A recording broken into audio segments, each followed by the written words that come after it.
Let me tell you something that may sting before it heals. Sometimes the most powerful move you'll ever make is walking away. But not just any kind of walk away. I'm talking about the walk that turns heads. The one done in silence, in strength, in grace, with no drama, no final texts, no emotional outbursts, just a shift in energy so strong they feel you leave long after you're gone. Because a queen doesn't announce her exit, she decides it, she doesn't argue for respect, she embodies it. You see, most people are stuck in this endless loop of proving themselves, explaining, chasing, waiting for closure. But a queen, she understands that closure is a luxury, not a requirement. She doesn't wait for someone else to hand her peace. She chooses it. And let's be clear, walking away doesn't mean you didn't care. It means you care deeply about your sanity, your energy, your standards. It means you're done letting someone else treat your presence like a convenience instead of a privilege. So when do you walk away? You walk away the moment your value is questioned. You walk away when your heart is being mishandled. You walk away when staying becomes self-betrayal. But here's the key. Don't just walk away like a queen. Keep your head high, keep your voice calm, and most importantly, keep your crown on. No dragging your dignity behind you, no begging to be seen, because the truth is, you were the blessing. And if they couldn't see it, that's their loss to live with. Let them sit with the silence you leave behind. Let them miss the version of you they thought would never leave. And you walk on, you elevate. You glow differently, because the real power is not in being chosen, it's in choosing yourself. Walking away isn't weak, it's royal. There's a quiet kind of strength in being able to leave a place, a person, or a situation that no longer serves you, without drama, without bitterness, without the need to explain yourself to anyone. It takes power to walk away with your head held high, when your heart is still involved, when your ego is screaming for validation, and when every part of you wants to stay just to prove you were worth it. But royalty doesn't chase validation. A queen doesn't lower her crown for someone who couldn't see her value while she was offering it freely. She doesn't plead for someone to recognize her worth after they've already overlooked it. She simply exits the room, and the silence that follows her departure is often louder than any speech she could have given. The world teaches us to hold on, to try harder, to give people another chance, even when they've already shown us who they are. We're told that walking away is quitting, that it means we didn't care enough. But that's a lie. Walking away doesn't mean you didn't care. It means you finally cared enough about yourself. You cared enough to protect your peace. You cared enough to stop shrinking to fit into spaces that could never contain the full power of who you are. It's not weakness. It's clarity. It's maturity. It's self-respect. There's something regal about detachment, not the cold, bitter kind, but the calm, centered kind.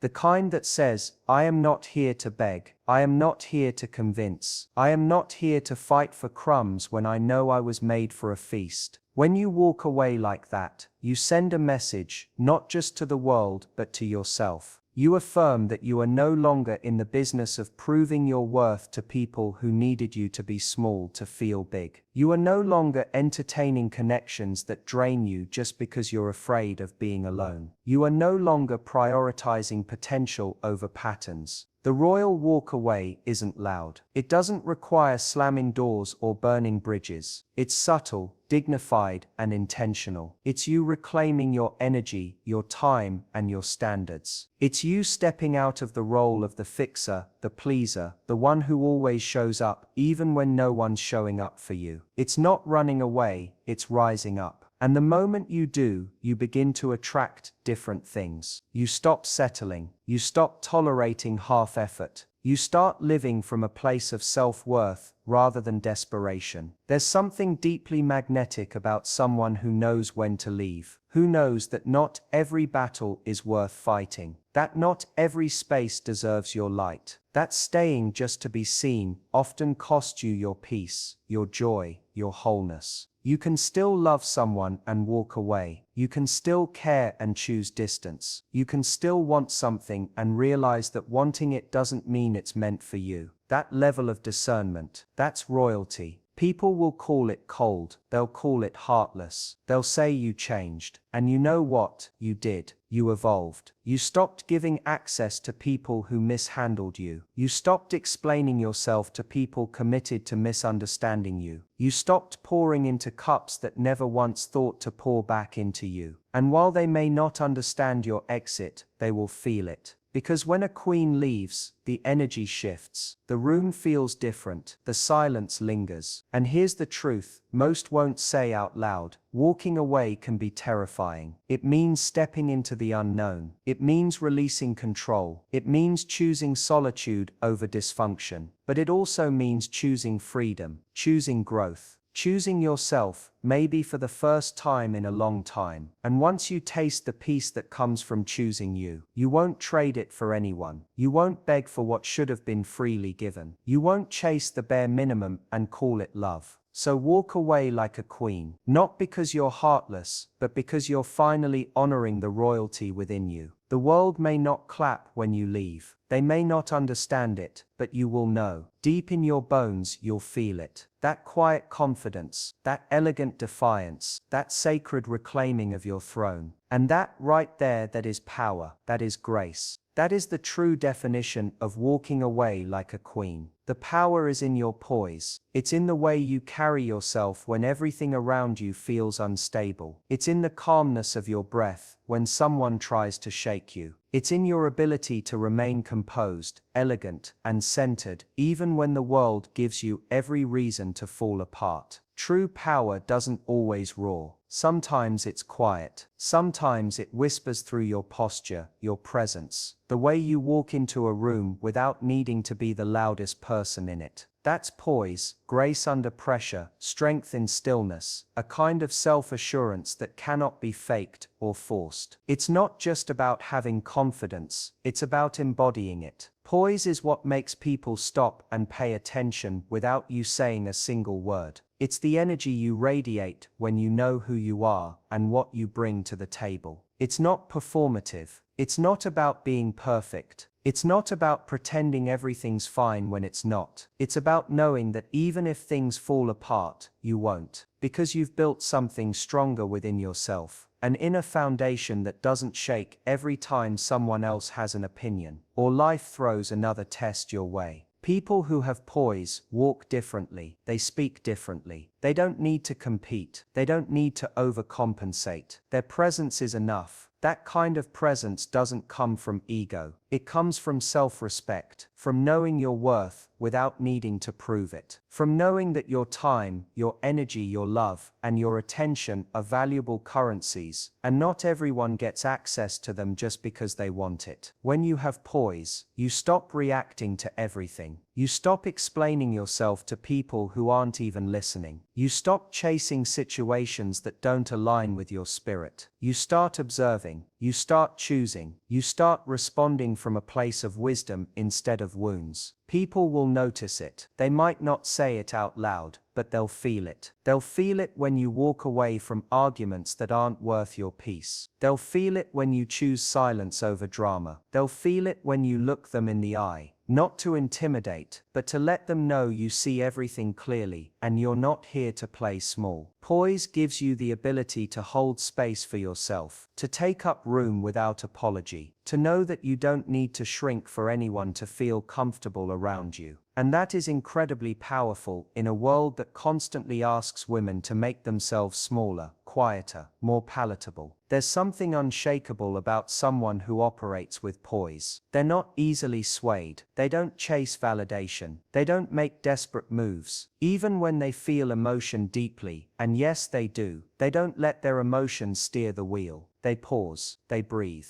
they choose. And in that pause lies their power. That pause is where self-control lives. That pause is what separates reaction from intention. Anyone can be loud, anyone can throw words around, anyone can try to dominate a room, but poise, that's different. That's a mastery of self. It's how you hold your boundaries, with kindness, but with firmness. It's how you express yourself with clarity instead of chaos. It's how you forgive, not because someone deserves it, but because you refuse to carry poison in your veins. Poise is what allows you to be soft without being weak, strong without being harsh. It's what helps you lead with heart while still protecting your peace. It's what makes people look at you and think, there's something about her, something grounded, something solid, something I can't quite put my finger on, but I respect it. You can train your poise. You build it through discipline, through experience, through the small moments where you could lash out but choose not to. Through the days when you feel like giving up, but show up anyway. Through the conversations where you choose honesty over pleasing. Through the setbacks that force you to rise with more wisdom than before. And with every moment, you choose grace over chaos. You become stronger. You become more magnetic. You become someone people trust. Not because you're perfect, but because you're real, and you're steady. Poise doesn't mean you don't feel. It means you don't get lost in what you feel. You learn to carry yourself with intentionality. You learn to protect your peace without becoming cold. You learn to stand tall even when you're hurting. And that silent strength, the one that doesn't seek attention but commands it anyway, that's where your true power lives. Because in the end, it's not just what you say or what you do. It's how you carry yourself through it all. That's the mark of a queen. That's the power in your poise. Silence can be louder than words. In a world where everyone is trying to be heard, where people fill every quiet space with noise, opinions, and justifications, silence stands out. It commands attention in a way shouting never could. It leaves people wondering. It creates space for reflection. It's in those moments when you choose not to respond, not to explain, not to fight back, that your power becomes undeniable. Because silence is not the absence of strength. It's the presence of self-control. It's the awareness that not everything requires your voice. Not every situation deserves your energy. Sometimes the most powerful move is to say nothing, and let your absence, your detachment, your peace do the speaking. People often misunderstand silence. They think it's weakness, indifference, or surrender. But silence is rarely that simple. It's layered. It's strategic. It's the mature decision to step back when your words would fall on deaf ears. It's choosing to let the situation reveal itself rather than forcing a result. It's knowing that explaining yourself to someone who's already made up their mind is just noise, and you refuse to perform for an audience that never valued your presence in the first place. There's something beautifully defiant about choosing not to react when someone expects you to explode. When you disappoint the drama with calm, when you respond to disrespect with distance, when you answer betrayal with silence, that's power most people can't comprehend. Silence creates mystery. It unsettles those who are used to controlling you through chaos. It disrupts the pattern of dysfunction. It says without saying, I've outgrown this. And that is loud. That is thunderous. Because people expect noise. They expect you to chase, to explain, to plead your case. They don't expect silence. And when they don't get the reaction they were banking on, they're left with themselves. And that discomfort is often the most revealing sound of all. Your silence becomes a mirror. It forces others to sit with what they did, to replay the conversations in their head, to wonder what you're thinking, feeling, planning, that unknown, that space. It speaks volumes. You don't owe everyone an explanation. You don't have to fight for understanding from people who were committed to misunderstanding you from the start. You don't have to argue to prove your point when your actions have already spoken clearly. Silence is the choice to no longer participate in circles that drain you. It's the decision to rise above the noise and operate from a higher frequency. It's knowing that real confidence doesn't need constant confirmation. When you're grounded in your truth, you don't need to shout it. you just live it. And your silence becomes a testament to your growth. Some of the most transformative moments in life are quiet. The moment you decide you're done. The moment you finally stop explaining why you deserve better. The moment you walk away from something toxic, not with anger, but with stillness. That's when people start to notice. That's when things begin to shift. Because while people can ignore your words, they cannot ignore your silence. It lingers. It echoes. It makes them realize just how loud your presence used to be. When you choose silence, you choose clarity. You give yourself the space to feel, to think, to realign.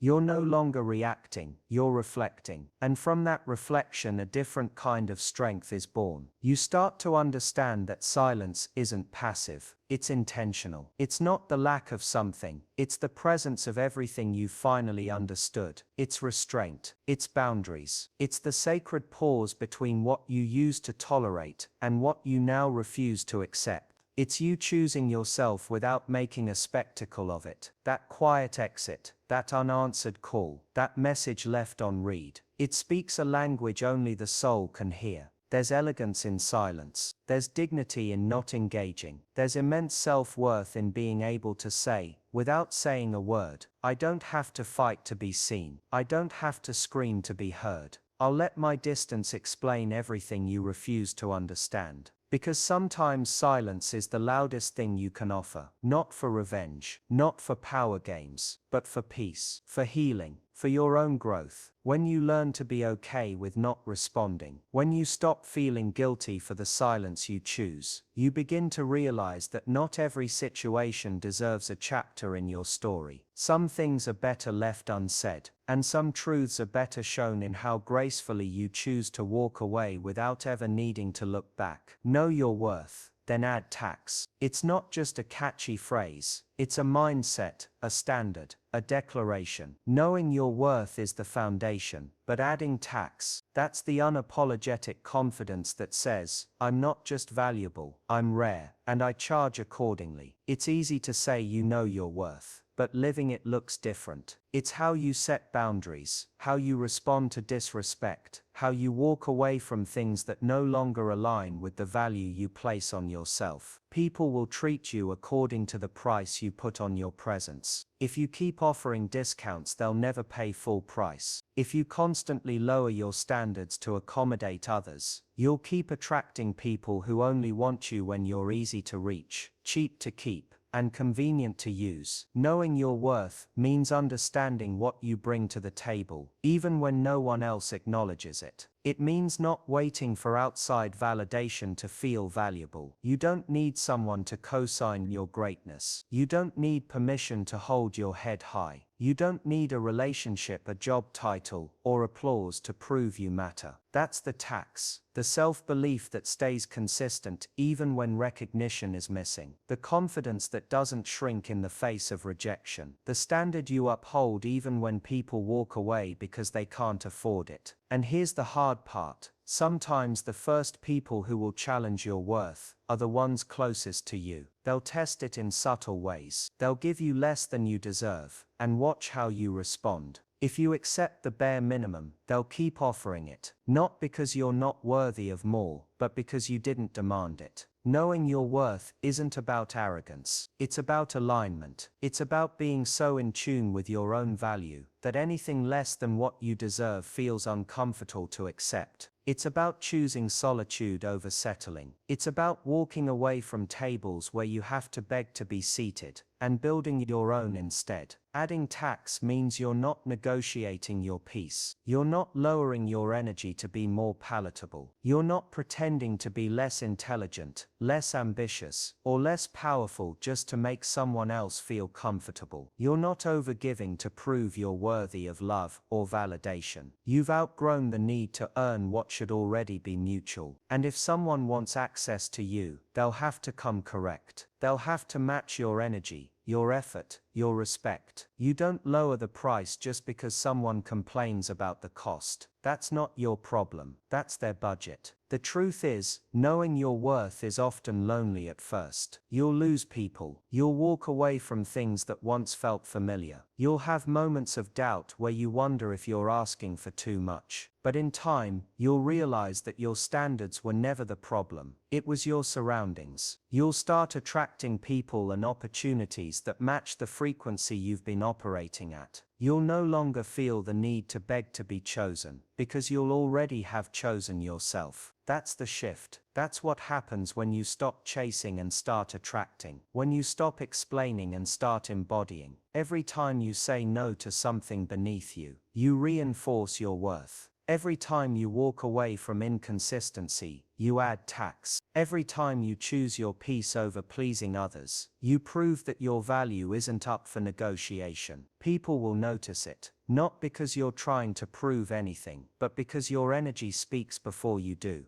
You move differently when you know what you deserve. You stop clinging. You stop begging. You stop hoping that someone else will finally see your value. And instead you become the reminder. You carry yourself in a way that makes it clear, access to me is a privilege, not a right. The tax isn't about ego, it's about self-honoring. It's the space between settling and soaring. It's the added layer of intention that says, I've worked too hard, grown too much, healed too deeply to accept anything that costs me my dignity, my peace, or my joy. Knowing your worth sets the foundation. But adding tax, that's when everything changes. That's when you stop being an option and start being a standard. That's when you stop surviving and start thriving. That's when you no longer apologize for taking up space, setting boundaries, or walking away. You become the kind of person who doesn't just know their value, they live it. And that changes everything. Detachment is the new strength. It's the art of being fully present, fully invested, yet not owned by the outcome. It's showing up with heart but not clinging with desperation. It's the kind of strength that doesn't get enough credit, because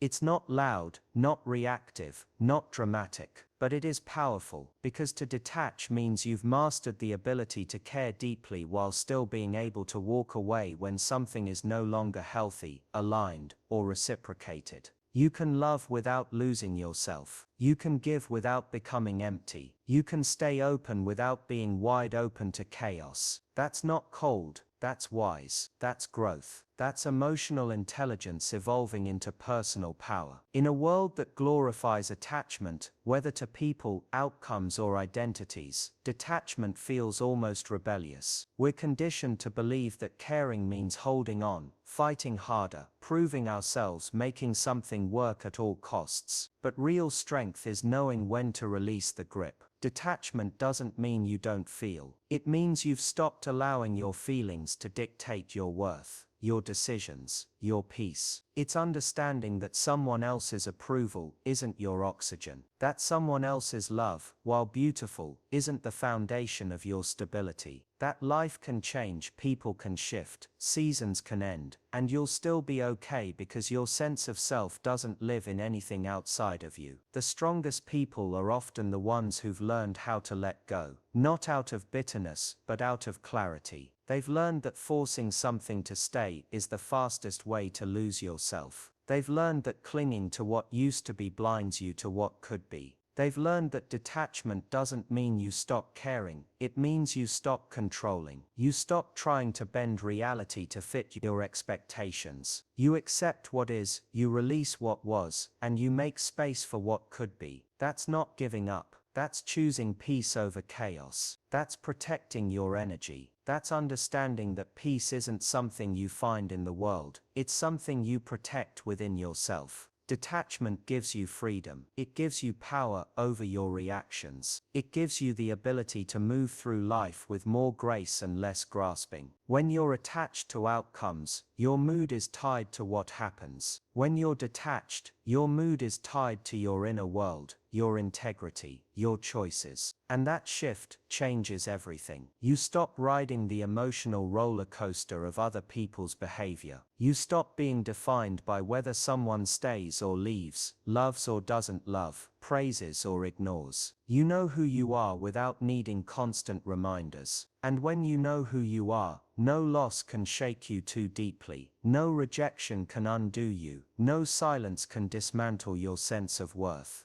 People often confuse detachment with indifference, but they are nothing alike. Indifference is apathy, it's a lack of care. Detachment is calm awareness. It's choosing your response over reacting emotionally. It's being connected without being consumed. It's understanding that love can be real and still not be right. That people can be kind and still not be your people. That dreams can be beautiful and still not be meant for this season of your life. It's that internal wisdom that knows when to try again and when to let go. And that wisdom, that strength no one can take from you. Detachment allows you to love more purely, because when you don't need someone to complete you, fix you, or validate you, you can show up in love from a place of abundance, not lack. You can love without fear, without manipulation, without expectation. You can appreciate the present moment without grasping for a guarantee. And if it ends, you can grieve without breaking. You can release without resentment. You can move forward with a clear heart because you never made that person or situation your everything. You kept a part of yourself reserved, protected, whole. That's the new strength. Not how loudly you fight to keep something, but how silently you walk away when it's time. Not how much you sacrifice to be chosen, but how deeply you choose yourself. Not how tightly you hold on, but how peacefully you let go. The ones who are truly free are not the ones who have everything. They are the ones who aren't owned by anything. Not the attention, not the praise, not the relationship, not the fear. Detachment gives you back your power. And once you have that, no one can control you, no situation can trap you, and no loss can define you. Because your peace is no longer dependent on something you can lose. It lives in you, and it moves with you. That's strength, that's liberation. That's the kind of power you carry quietly, but it speaks louder than anything else in the room. When you know your worth and add tax, you stop settling for crumbs and start expecting what you truly deserve. When you carry yourself with poise, you become unshakable, not because life doesn't try you, but because you've mastered the way you respond. When you embrace silence, you let your presence speak volumes, proving that not everything requires a reaction. When you walk away like a queen, you don't beg, you don't chase, you simply rise. And when you detach, you find your strength not in control, but in surrender, in letting go of what no longer feeds your soul. All of these are not just traits, they are decisions. They are shifts in energy that come from deep self-respect and growth. You are no longer operating from survival or scarcity. You are choosing your peace, your value, your power. That's what it means to live with intention. That's what it looks like when you stop waiting to be chosen and begin to choose yourself every single time. This isn't about ego, it's about alignment. And the moment you begin to live this way, you'll notice people treat you differently, life bends differently, and you move through the world with quiet confidence that leaves an unforgettable mark.